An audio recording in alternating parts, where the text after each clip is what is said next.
Hello, how is everybody doing on this wonderful, wonderful Monday? I know Monday for a lot of people is the day to get your priorities straight, focus on work. And my life, however, has been different. I've been an entrepreneur for the greater part of the last 13 plus years. So I have a different outlook on Monday. I'm very much more inspired and gratified to wake up with the challenges I'm given in life to earn an income because it requires me to get more into my element and facilitate my own self-growth. Every challenge makes me stronger. And this is a positive psychology that I have. With this philosophy of maintaining positive psychology, I pursue satisfying the non-aggression principle. And I'm here to talk to you about that today. Thank you for visiting me here. I really appreciate you for checking out this YouTube channel. You can subscribe, hit the bell.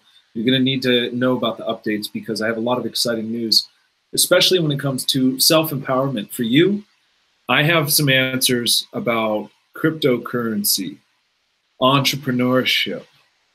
I have answers regarding solving the political turmoils that affect our world today that are most relevant. And just the most incredible opportunity that I could ever conceive is finally being born. Dormant for years and years, I'm finally birthing life to a project known as the LIFT Protocol, and I'll be talking about that here as well. So, non-aggression principle is really about the philosophy of not doing harm to others. It's essentially the yin to yang in regards to the golden rule, which is do unto others as you would have them do unto you. Just as much as you would not do unto others as you would not want them to do unto you. So the non-aggression principle is the golden rule. It's just a different way of viewing the perspective. It is a philosophy. Yet, unless combined with this understanding of the golden rule, we do not truly achieve what is accordance of natural law and universal morality. What is universal morality? Well, it's a term to describe such a concept that we know in our heart exists, where all people can coexist peacefully as long as we are not causing harm unto others, you see. But also when we are helping those who need help, because this is part of this paradox. If we only pursue philosophy of non-aggression, to not do harm unto others, then we miss the opportunity to make right where there has been a wrong. If there has been an economic challenge affecting someone and they are struggling and they are not able to afford the basic ingredients for life, water and food and shelter, it is our obligation to apply the golden rule and do unto others as we would have them do unto us and help them. So that's what I'm here to advocate for, is this universal morality of helping others, following the golden rule.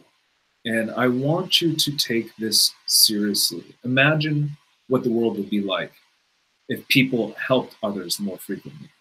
People are completely capable of helping others, yet they throw away their time to the worthlessness of materialism for their own selfish gratification and pursuits, while they could co-create a better future with us.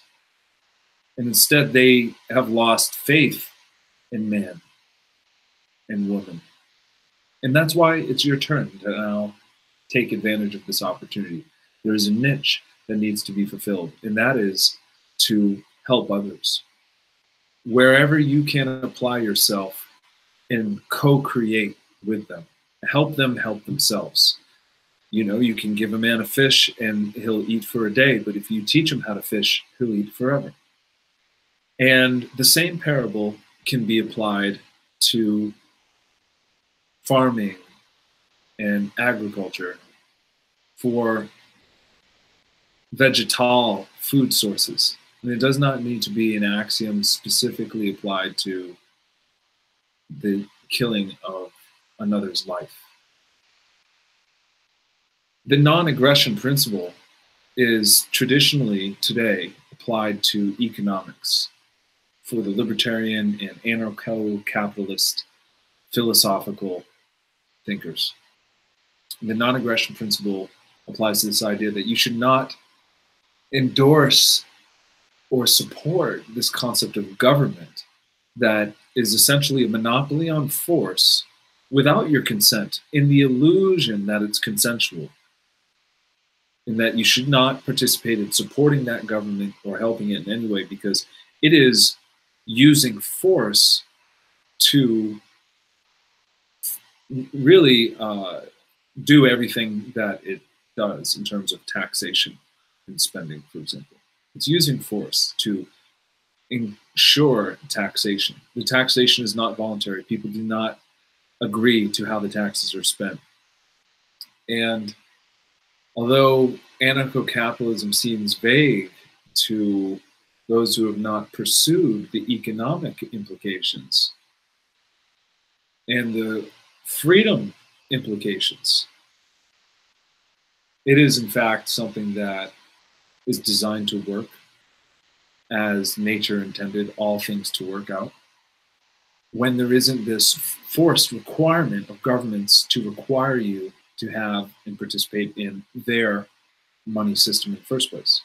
If land was able to be owned truly, if you could have your own plot of land and grow vegetables, you can live in harmony with nature, and you shouldn't have to be required to go to a job if you do not care to. Because people can pursue materialist pursuits in technology, and people should also have the freedom to not have to pursue that if they don't want to, because they are a sovereign whose life matters, as all of our lives matter. We should all have that freedom to choose. So the non-aggression principle applied to food equates to things like permaculture, community gardening, cooperatives, sustainable agriculture, okay, sustainable communities, intentional communities. And veganism, ultimately, veganism is the non-aggression principle applied to food. Think about it. You do not cause harm unto others to take from them that which was not yours, that was not consensual, that was not agreed upon. All animals struggle and fear death and do not want the pain. We must put ourselves in their shoes as sentient beings and understand what pain is in this life and realize that we have a higher mission on this planet. We do not need to consume the bodies of animals. We do not need to apply the use of force onto anything in order to survive and maintain our equilibrium. In fact, we can have far more freedom, far more equilibrium if we reconsider such dietary choices on a macrocosmic scale as its implications intimate sustainability and health, as well as a lack, or how I should say, a reduction of suffering, as well as the benefit of manifesting a more peaceful world with a homogenous philosophy to not aggress towards others.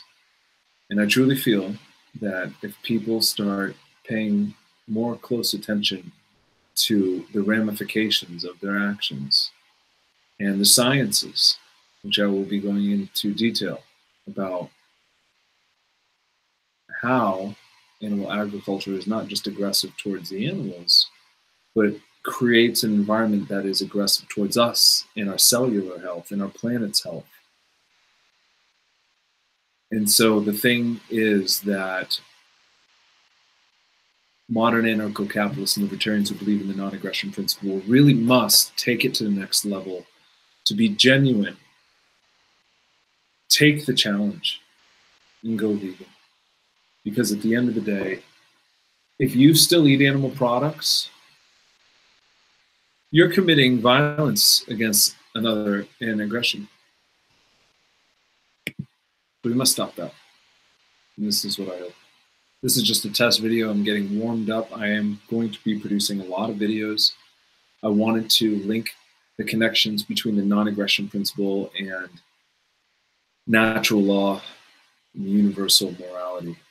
And it does correlate with the golden rule, this non-aggression principle, our dietary choices, our investment choices, and other actions we could take in our lives to just be better activists. So that's what I'm going to be talking to you more, as well as volunteerism and how it's our ethical duty to participate in creating the solutions in the world we wish to see. Create them, to make them. To be the change requires us to take action, and the direct action that needs to be taken must be articulated. You will not get this information from other alternative news sources. They will not empower you and tell you what you can do in your time voluntarily, not relying on government to solve the problems. And that is going to change with this channel. That's why you should subscribe. You're also going to learn how we can, as people, manipulate the political process to suit our ends so that we are the ones in charge. No longer will politicians reign all the power over us when we seize the opportunity and use the ballot access process the way it was designed. And we do so in a more sophisticated manner. And that's what I'm here to do. I'm going to show you these answers. So subscribe, hit the bell, smash the like, leave your comments below. What do you think? Is it far-fetched, or does it kind of make sense? Should the non-aggression principle apply to food? Any factory farmed meat eaten by any libertarian or anarchist capitalists out there, any factory farm eaten creates hypocrisy in you, because it requires force to make that factory farm possible. Taxes were used to subsidize, which is harmful to the free market. All right. And it also is just the principle of theft. Taxation is theft, just as much as chopping off a piglet's tail is theft, just as much as chopping off a bulldog's ears is theft. Okay, it's violence, it's aggression, and eating is violence. Okay, voting is violence. Is kind of a played out axiom, because it applies when it's correctly to the politicians who are violent, but not all voting. You can vote on a smart contract. You can vote for an organization, and there's no violence. You could vote for someone like Ron Paul, and there's no violence if the candidate themselves is a genuine person who would reduce the power of the state to inflict harm. So we need to bridge that gap, and I know I'm a minority voice out there, but I'm getting started. I hope you like the channel. Please subscribe, and you'll be hearing more from me soon. Take care now.